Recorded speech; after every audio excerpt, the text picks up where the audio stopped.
Dios te siga bendiciendo, complacido de poder compartir contigo las grandes verdades de nuestro gran Dios y Salvador Jesucristo.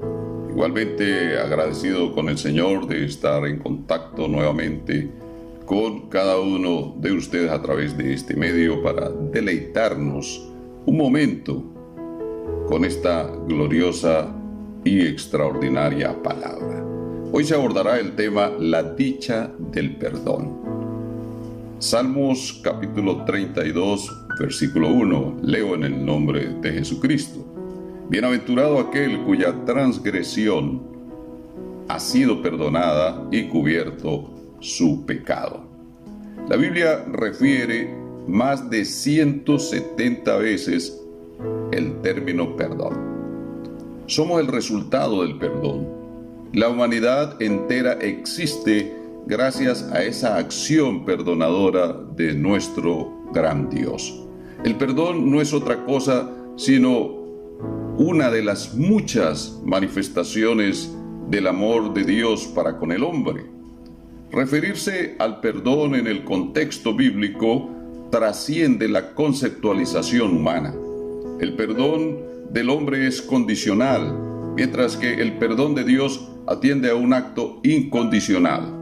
El ser humano cuya naturaleza se contaminó a causa de la transgresión, cayendo en pecado, vive a causa de que Dios le perdonó. Perfectamente, en su soberanía, Dios hubiese podido destruir aquella pareja humana en Edén y crear otra, pero tomó la mejor decisión: perdonar.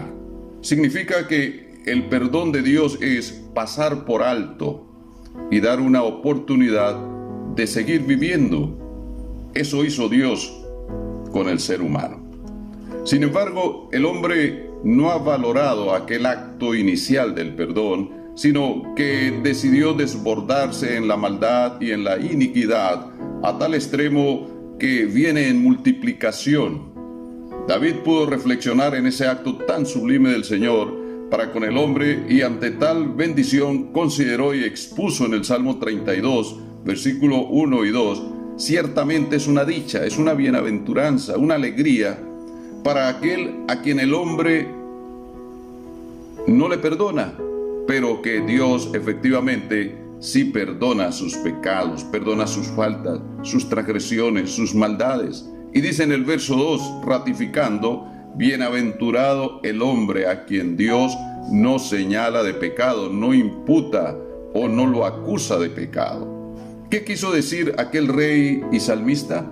Nótese que el perdón entró de modo universal y de modo incondicional. El hombre no fue destruido por su pecado, sino que se le brindó una oportunidad y sigue viviendo como pecador, su naturaleza de pecado.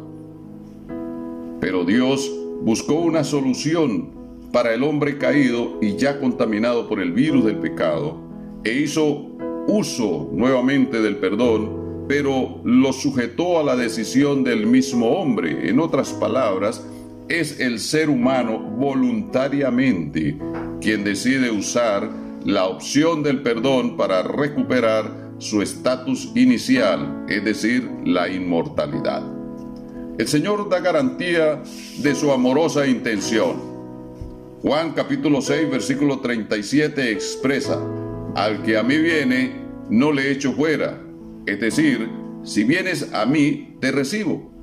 ¿Qué debe buscar el hombre cuando pretende acercarse a Dios?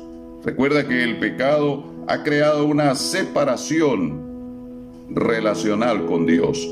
Isaías 59, versículo 2 dice que las iniquidades del hombre ha generado división, separación con su Dios, y tal condición de inmundicia ha hecho que Dios oculte su rostro para no oír.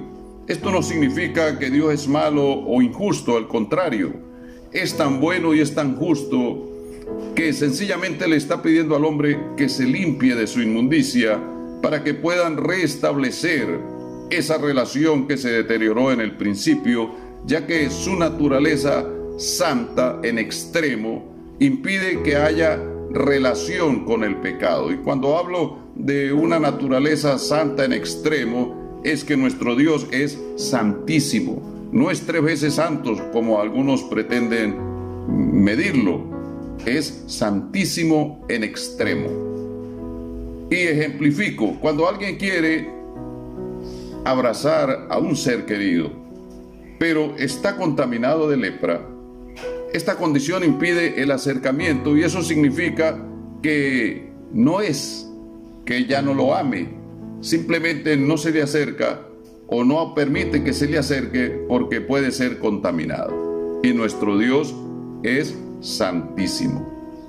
Por eso y por lo tanto, el Señor colocó abierto el camino a la reconciliación. Pero ahora hay condiciones. La Biblia dice en 2 Corintios capítulo 5 versículo 20, reconciliaos con Dios. Os rogamos en nombre de Cristo, reconciliaos con Dios.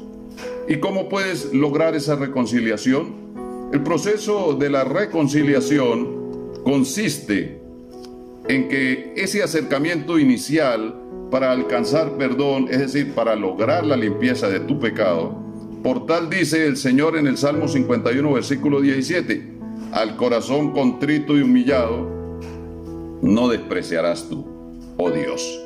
Obviamente se está refiriendo a aquella persona que ha tomado la valiente decisión de ir al Señor, postrarse a sus pies y reconocer que ha sido un empedernido pecador. La espada del Espíritu afirma en Proverbios capítulo 28, versículo 13, el que confiesa sus pecados y se aparta, dice la palabra, alcanzará misericordia. Pero el que los encubre, es decir, el que trata de tapar lo que está descubierto ante Dios, no tendrá prosperidad en el sentido de lograr lo más sublime, es decir, alcanzar el perdón de Dios. Si Dios le está pidiendo al hombre que se limpie de su inmundicia para que pueda restablecerse esa relación allá que vemos en el Génesis, ¿qué le plantea al hombre como solución entonces? Marcos capítulo 1 versículo 4, Juan el Bautista abriendo camino al Señor, bautizaba y pregonaba un bautismo de arrepentimiento para perdón de pecados, refiriéndose el término arrepentimiento a un cambio en su pensamiento.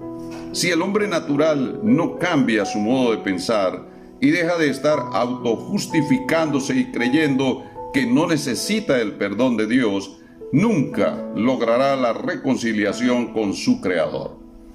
Ese era el ministerio de Juan, crear un preámbulo en la conciencia del hombre para que alcanzara el perdón de pecados al ser quitados.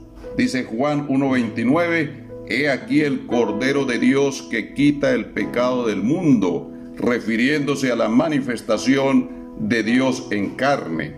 Y Hechos 10:43 dice, de modo explícito, que todos los que en Él creyeren, refiriéndose a creer en Jesucristo, recibirán perdón de pecados por su nombre. ¿Cómo se logra el perdón? Hechos 2:38 señala que el bautismo en el nombre de Jesús es para el perdón de los pecados. Así de sencillo.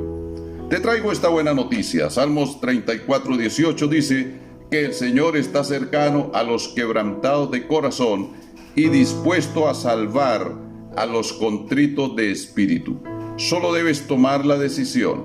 Invoca su nombre para que tus pecados sean perdonados y así disfrutarás de la mejor garantía, la dicha del perdón. Por eso la invitación es a seguir en contacto con la verdad. Y recuerda, es una bienaventuranza no ser señalado, no ser imputado o no ser inculpado de pecado por el Señor, pues te ha perdonado. Tu conexión con Cristo, con la verdad, es importante.